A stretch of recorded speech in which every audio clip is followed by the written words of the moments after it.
So from the local government, we are going to the community. And we have Mr. Jeffrey Pang, who is the chairman of Petaling Jaya Resident Association and facilitator of the caring communities, caring government bottom-up approaches of state of Selang. The floor is yours.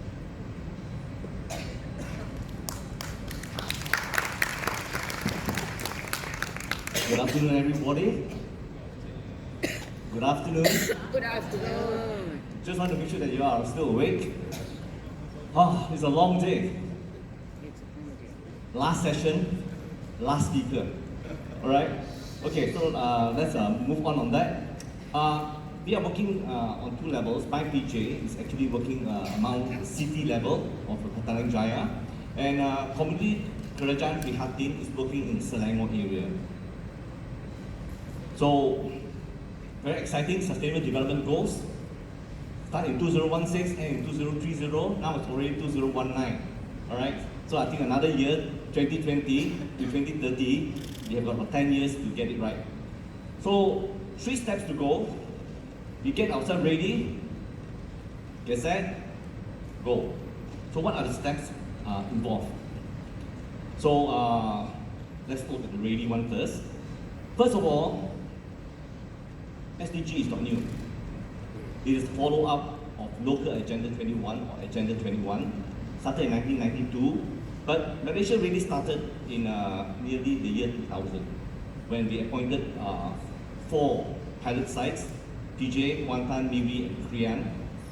And after that, we ended and we have to start off SDG, right? But during this time, did we achieve what we intended to achieve on sustainable development under local Agenda 21? Yeah, let's have a look at that. For one thing, local Agenda 21 was actually made compulsory by the KPKT in 2002. All local authorities are to adopt it. Many of you have heard of it, but it turned out to be a cliche. A lot of activities, but the impacts are not there, the sustainability. And we are looking at a lot of form, activities, but not the substance. So this is something that we're going to learn as we get ourselves ready for SDG.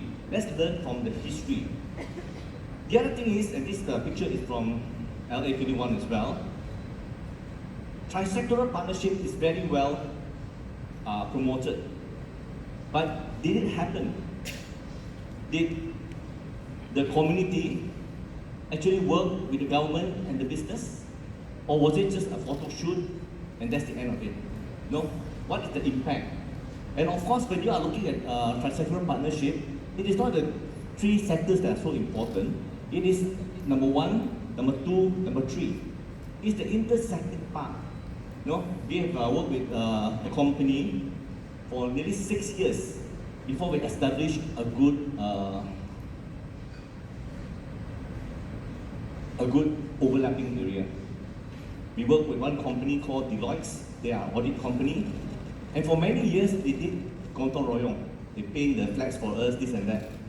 But after working for some time, they begin to say that, hey, this is just ad hoc CSR. What we want to do is we want to do something that's more strategic. So starting from this year onwards, they are starting to do tuition classes for us. And they've got a lot of staff. So what they say is, we are going to get 500 staff to be volunteers to teach tuition. So we are very empowered because now, not only do we teach in West Sementari, we are going to go to other places without any of our resources, but partnering with the company. So that's quite important. So the next thing is, localizing SDG is something that LA21 have done before. They call that Local Agenda 21. We started with Agenda 21. Local Agenda 21 says that local authorities are very, very important. They are the ones that touch the people at the bottom. And you've got to get public participation. If you don't succeed on that level, then you won't succeed. All right? So we have got federal, state, local government, community, but it's not strong. The overlapping area between the federal, giving clear KPIs, giving guidelines, state, moving down to PBT, and to the community, these overlapping areas have to be very close. In other words, we have to work very closely together. But this is how we work under LA21. Work in silos. All of us are spinning, some of us are spinning faster than the other, but there is no cause and effect. Unless we start to connect ourselves and integrate ourselves. So the integration part in LA21 have not occurred. It must happen in SDG. So integration.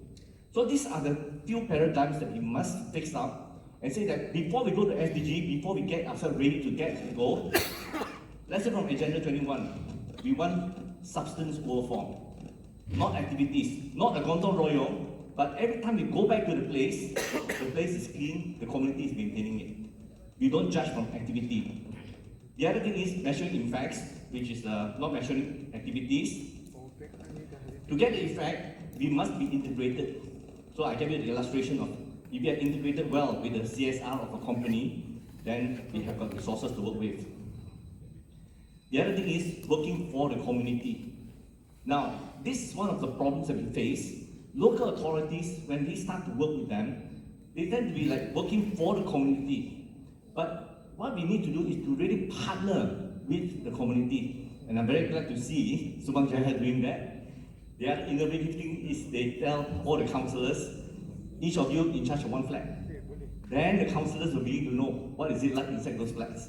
You know? So these are things that are structural things that a leader can actually move the whole PBT. The other thing that we need, and this will be the toughest thing to achieve SDG, is that all of us, NGOs, PBT, need to have a serving work culture. That means what we want to do is we want to actually serve the public and serve each other. All right, we are ready to go for SEC. The ready part is the paradigms that we have learned earlier on, and this is the session that we're having today. This model is called Community Kerajaan Prihatin. If the community is not caring, or the Kerajaan is not caring, nothing happens. At the very center of the success is the ability to have love and compassion for them. Now, this is a model that is top-down, bottom-up approach at the same time. The first thing that we have got to realize is, when we are working to make SDG succeed, every community, every problem we face is multi-dimensional. Physical environment, health, civic behavior, community politics, all affect poverty. And that is why earlier on, you can see that we are trying to move away from absolute poverty measurement into multi-dimensional. This is what we mean by that. So how do the people on the B40 relate to Putrajaya? First of all is, if you work in integrated manner. The other second thing is, we use a concept called HIS. If you go into a community, it must be holistic, it must be integrated, it must be system and structural. When we go into the community, the full picture is there, but we do not have all the resources. Not all the resources we have. But with the full picture, eventually, it comes the resources. The other thing that we look at is service delivery chain. Very important, we look at the urban poor, NGOs, councillors, and they all form a chain. When you go into a community, you want to make sure that this chain is there.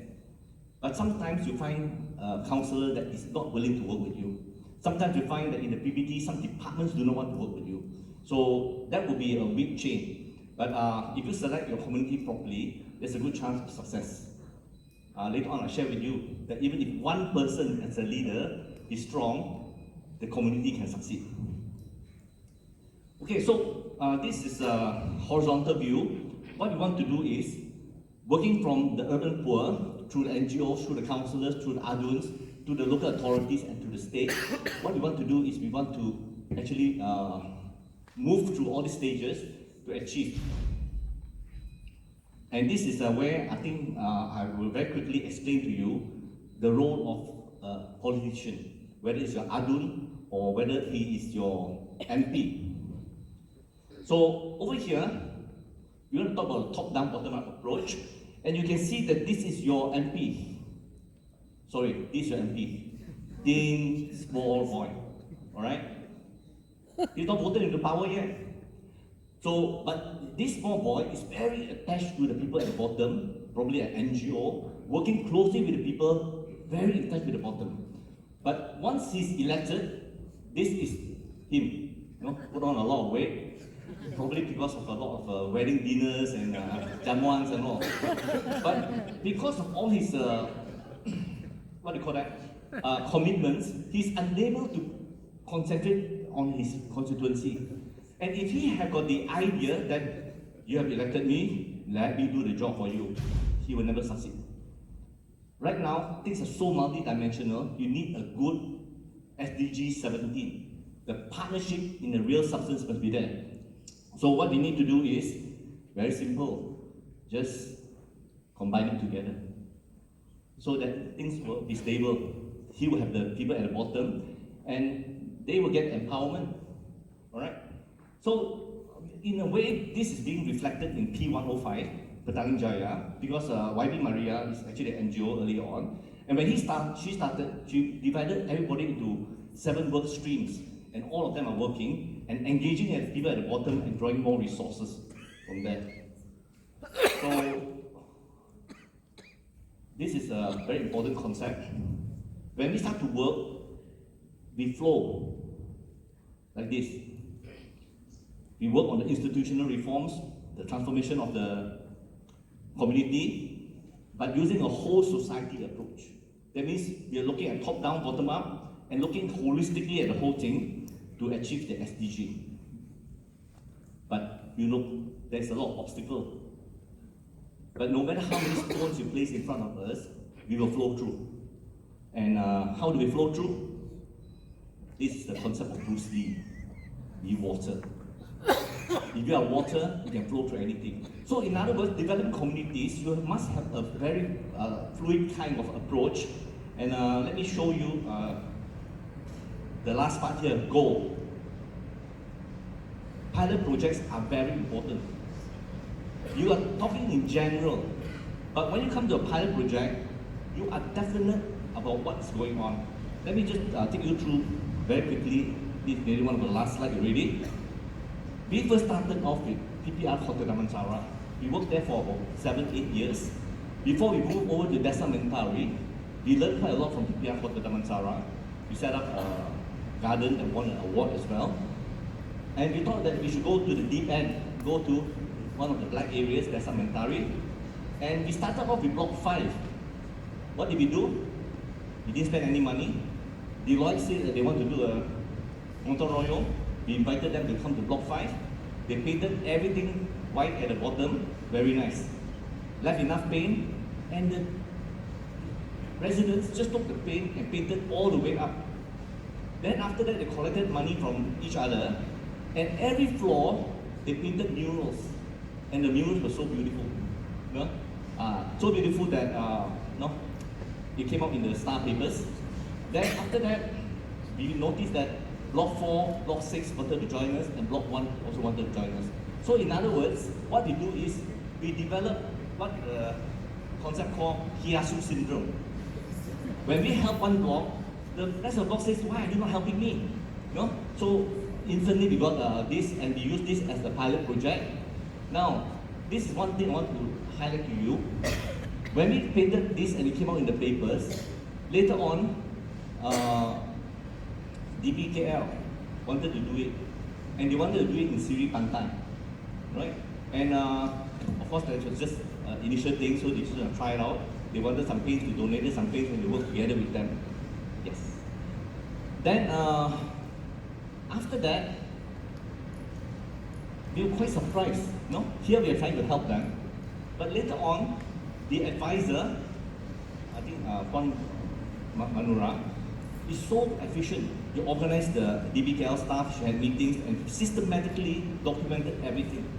And then later on, the mayor launched it, and it became such a success. All right. So DBKL not only have got one penasihat, 2 and 3 penasihats joined them as well. So we wanted to go into DBKL. We went to one department. It was a boulder. It was a stone. We couldn't go through. But this one opens another opportunity. This is what I mean by water. You can actually flow through and get it done. And this Sri Pantai has got a very big community, except for one person, the RA president, very determined. But she would not have succeeded if DBKL did not empower her. So right now, the people in Sri Pantai is very motivated. We are moving on to Siri Sarawak as well. But Siri Sarawak has got a lot of problems in terms internally fighting and all. Think City, JP9 is working with us.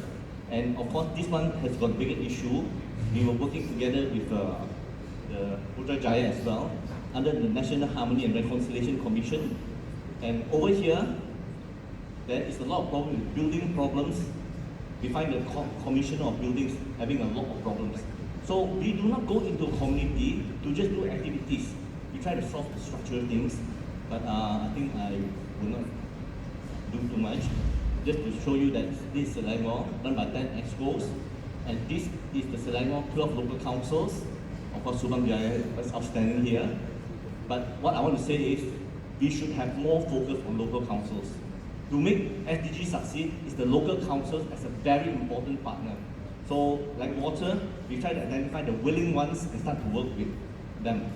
So, local council election, participatory budgeting, local structure plans, they are quite important. And over here, from the federal, we have YB Maria.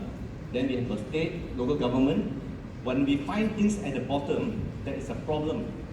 One incident is a lift that was bought for the B40, costing 350,000, was purchased at 550,000. So that automatically brings in a governance problem, which we will bring up and probably they will solve it up at the parliament level or whatever. Alright, so I think these are all connected as well. Alright, so now we've got FPPG as well. So I think that's all. Thank you very much. Thank you, Mr. Pang, for sharing the steps and also what are, different initiatives at DBKL as well as the PJ and the other local authorities that you work with. Yeah, that's inspiring.